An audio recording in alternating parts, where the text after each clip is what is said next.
नमस्कार मित्रांनो, मी शिल्पा जाधव. माझ्या YouTube channel Shilpa Jadhav food recipes मध्ये आपलं स्वागत आहे. आज मी माझ्या पद्धतीने तुम्हाला मॅगी कशी करायची ते दाखवणार आहे. तर चला मग बघूया.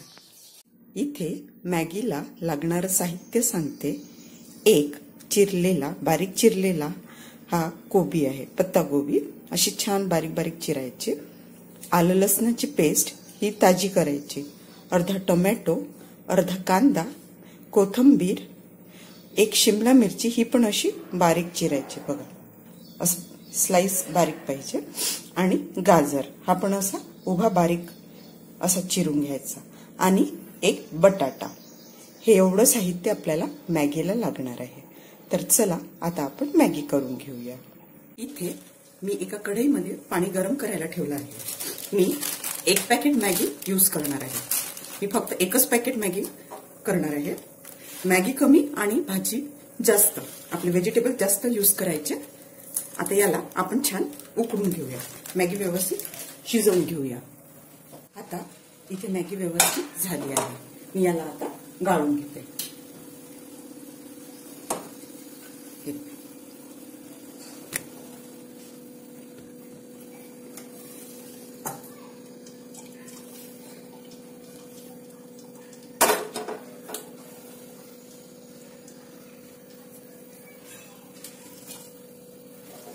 आता याला आपण थोडं थंड होऊ दे. यातलं सगळं पाणी जाऊ देऊया.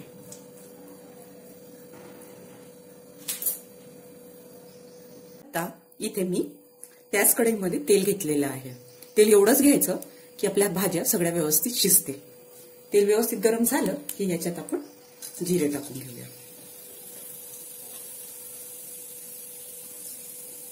जिरं चांगलं होऊ द्यायचं.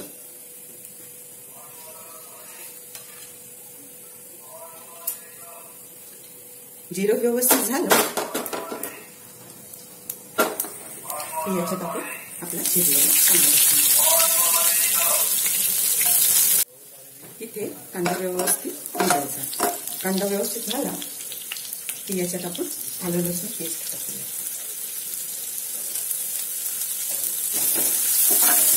यालाही छान शिजवायचं. त्याला पण व्यवस्थित परतून घ्यायचं. आणि कमी फ्लेमवरती शिजवायचं म्हणजे मसाला जळत पण नाही आणि छान तो व्यवस्थित शिजतो. ही डिश कुणाकुणाची फेवरेट आहे कमेंट करून नक्की सांगा. मी कधीतरीच बनवतो. आधी आम्ही खूप खायचो ही डिश.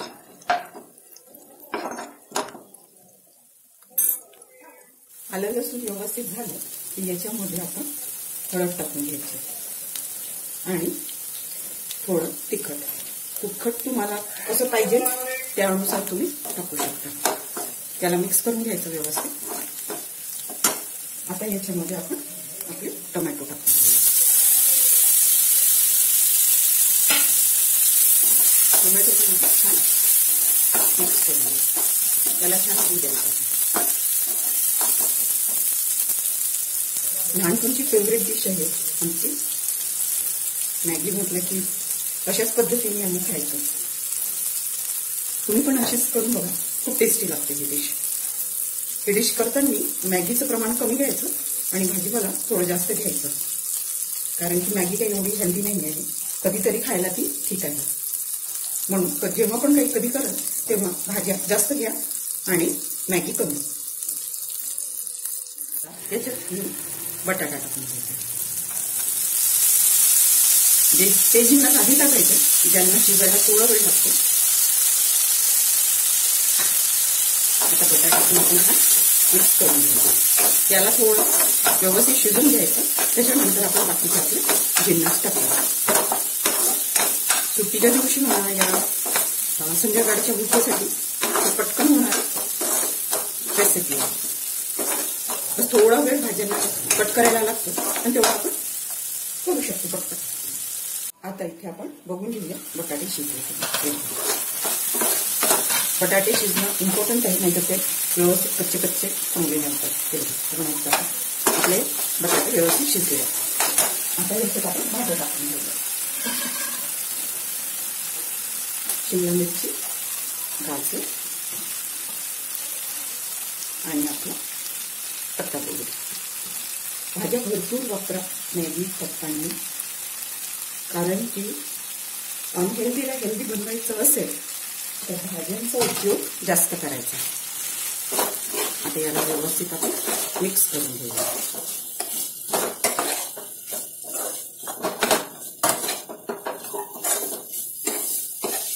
बघा किती छान रंग आला आहे. आता ह्या भाज्या आपण थोड्याशा व्यवस्थित क्रिस्पी अशा शिजवून घेऊ. म्हणजे खूप मिळमिळ पण नको शिजवायचं, अशा थोड्या क्रंची राहतील तसं शिजवायचं याला. म्हणजे खाताना येते तो क्रंच खूप छान वाटतो. पत्ताकोबी तर खूप छान वाटतं अशी क्रंची पाहिजे. आणि गाजर काय आणि आपले शिमला मिरची काय लवकर सॉफ्ट होतात. आता आपण याच्यामध्ये भाज्या आपल्या हिशोबाने व्यवस्थित झाल्या की आता याच्यामध्ये आपण चवीनुसार मीठ टाकून घेऊया.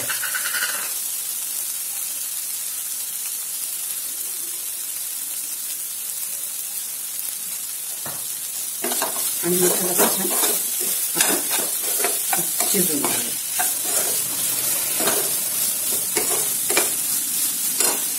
आता याच्यामध्ये आपण मॅगी मसाला टाकून घेऊया. 1 पॅकेट मॅगीला कधी पण 2 पॅकेट मसाला टाकायचा, कारण की त्याने स्वाद येतो. हे बघा, कारण की आपण भाज्या जास्त वापरल्या आहेत तर त्याला मसाला पण जास्त लागेल. हे प्रमाण लक्षात ठेवा. 1 पॅकेट मॅगीला 2 पॅकेट मसाला वापरायचा. ते व्यवस्थित मिक्स झालं की आता याच्यात आपण मॅगी टाकून घेऊया. हे बघा,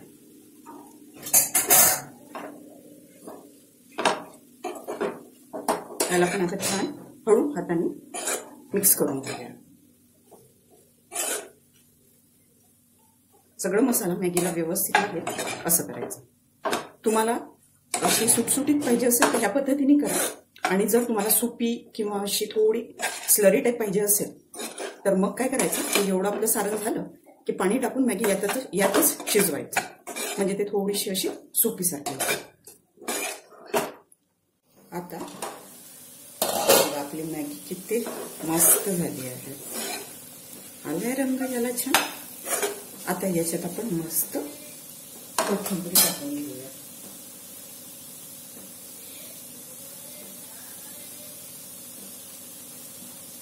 लहान मोठे सगळे खाऊ शकते. एवढं टेस्टी लागते की मॅगी. अशा पद्धतीने करून बघा.